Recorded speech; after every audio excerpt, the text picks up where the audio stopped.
नमस्कार।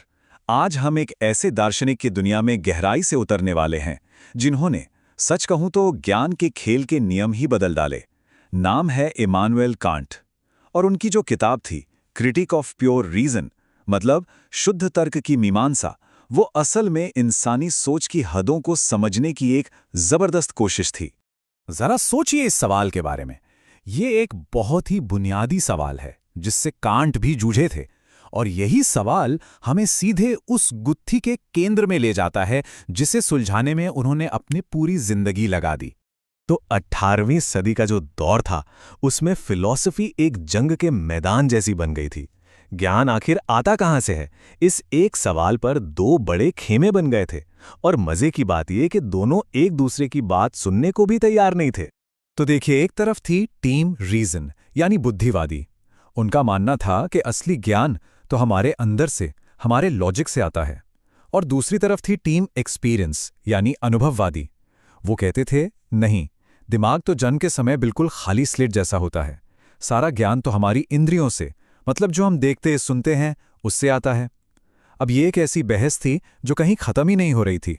और फिर एंट्री होती है डेविड ह्यूम की, एक ऐसे फिलोसोफर जिन्होंने एक ऐसी बात कह दी जिसने सबको, खासकर कांट को, सचमुच अपनी नींद से जगा दिया। ह्यूम की चुनौती इतनी बड़ी थी कि उससे विज्ञान की पूरी नींव ही हिल गई। ह्यूम का तर्क एकदम चौंकाने वाला था। उन्होंने कहा कि हम कभी साबित ही नहीं कर सकते कि एक चीज दूसरी चीज का कारण है। हम बस इतना देखते हैं कि एक घटना के बाद दूसरी घटना होती है बार बार, और हमें इसकी आदत पड़ जाती है। ये कोई पक्का सबूत नहीं, बस एक दिमागी आदत है। सोचिए जरा, इसका मतलब क्या है? अगर कॉज एंड इफेक्ट यानी कार्य कारण का नियम ही पक्का नहीं है, तो विज्ञान के सारे नियम, सारी भविष्यवाणियां, वो सब बस एक आदत पर टिकी हैं, किसी ठोस सच्चाई पर नहीं। कांट को यह एहसास हुआ कि इस चुनौती का जवाब देना ही पड़ेगा, वरना सब कुछ बिखर जाएगा। तो कांट ने क्या किया? उन्होंने किसी एक टीम का पक्ष नहीं लिया, नहीं, इसके बजाय उन्होंने पूरे खेल को ही पलट दिया। उन्होंने एक ऐसा क्रांतिकारी आइडिया दिया जिसने फिलॉसफी की दिशा हमेशा के लिए बदल दी। यही है कांट का सबसे बड़ा और सबसे क्रांतिकारी विचार। जैसे कोपरनिकस ने कहा था कि पृथ्वी नहीं बल्कि सूरज हमारे सौरमंडल का केंद्र है, ठीक वैसे ही कांट ने कहा कि ज्ञान का केंद्र बाहर की दुनिया नहीं बल्कि हमारा अपना मन है। मतलब दुनिया हमारे हिसाब से नहीं चलती, हम दुनिया को अपने हिसाब से समझते हैं। इसे ऐसे समझने की कोशिश करते हैं। मान लीजिए हमारे मन ने एक रंगीन चश्मा पहन रखा है। अब हम जो कुछ भी देखते हैं वो उस चश्मे के रंग से होकर ही हम तक पहुंचता है। और मजे की बात यह है कि हम इस चश्मे को कभी उतार ही नहीं सकते, क्योंकि ये हमारे मन की बनावट का ही हिस्सा है। या फिर एक और मिसाल देखिए, हमारी इंद्रियों से जो अनुभव मिलता है वो एक बिना आकार के आटे के गोले जैसा है, और हमारा मन एक कुकी कटर की तरह काम करता है जो उस कच्चे अनुभव को एक खास शेप, एक खास आकार देता है। मतलब आटा तो बाहर से आता है, पर उसका आकार क्या होगा ये हमारा मन तय करता है। तो सवाल ये है कि ये फिल्टर या कुकी कटर हैं क्या आखिर? कांट के हिसाब से ये हमारे मन के वो अंदरूनी नियम हैं, वो सॉफ्टवेयर हैं जो हमारी देखी सुनी दुनिया को, हमारी वास्तविकता को बनाता है।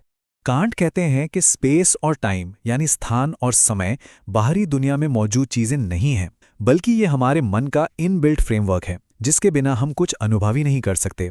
हम दुनिया को स्पेस और टाइम में ही देख सकते हैं क्योंकि हमारा मन ही ऐसे प्रोग्राम्ड है। और इन्हीं के साथ हैं कार्य कारण जैसी कुछ और कैटेगरीज यानी सोचने के नियम। और यहीं पर कांट ने ह्यूम की चुनौती का सीधा जवाब दे दिया। वो कहते हैं कि कार्य कारण का नियम हम दुनिया में खोजते नहीं हैं, बल्कि हमारा मन इस नियम को दुनिया पर लागू करता है ताकि वो हमें समझ में आ सके। ये हमारे दिमाग के ऑपरेटिंग सिस्टम का एक हिस्सा है। अब कांट के इस सिद्धांत का एक बहुत बड़ा नतीजा सामने आया।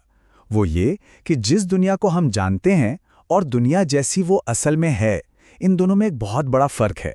तो देखिए, एक है हमारी अनुभव की दुनिया जिसे कांट फिनोमिनल वर्ल्ड कहते हैं। ये वो दुनिया है जिसे हमारा मन आकार देता है। और दूसरी है दुनिया अपने आप में यानी न्यूमिनल वर्ल्ड, जो हमारे मानसिक फिल्टर के परे हैं। कांट कहते हैं कि हम सिर्फ और सिर्फ पहली दुनिया के बारे में ही पक्का ज्ञान हासिल कर सकते हैं। दूसरी दुनिया हमारे लिए हमेशा एक रहस्य बनी रहेगी। तो कांट में विज्ञान को बचा तो लिया, लेकिन एक कीमत पर। विज्ञान इसीलिए भरोसेमंद है क्योंकि वो उस दुनिया की स्टडी करता है जिससे हमारा मन ही ऑर्गेनाइज करता है। लेकिन जो परम सत्य है, जो अल्टीमेट रियलिटी है, वो हमारी पहुंच से हमेशा हमेशा के लिए बाहर है। अच्छा, तो ये सारी बातें सुनने में बड़ी गहरी और फिलॉसफिकल लग सकती हैं, लेकिन कांट के इन विचारों का आज भी हमारी दुनिया को देखने के तरीके पर बहुत गहरा असर है। आइए देखते हैं कैसे। सबसे पहली बात, कांट का दर्शन हमें विनम्र होना सिखाता है। ये हमें याद दिलाता है कि हमारी समझ की भी एक सीमा है। दूसरा, ये हमें विज्ञान का सम्मान करना सिखाता है, क्योंकि विज्ञान उस दुनिया की बात करता है जिसे हम सभी इंसान एक जैसे ही अनुभव करते हैं। और आखिर में ये हमें दूसरों के प्रति ज्यादा सहनशील बनाता है, क्योंकि हम ये समझने लगते हैं कि हर कोई दुनिया को अपने अपने नजरिए से देख रहा है। कांट हमें एक बहुत ही शक्तिशाली विचार के साथ छोड़ जाते हैं। हम दुनिया के सिर्फ पैसिव दर्शक नहीं हैं, बल्कि हम अपने अनुभव की दुनिया के को-क्रिएटर्स हैं, सह निर्माता हैं। और ये सवाल हमें ये सोचने पर मजबूर करता है कि हम अपनी इस ताकत का इस्तेमाल अपनी दुनिया को बेहतर बनाने के लिए कैसे कर सकते हैं।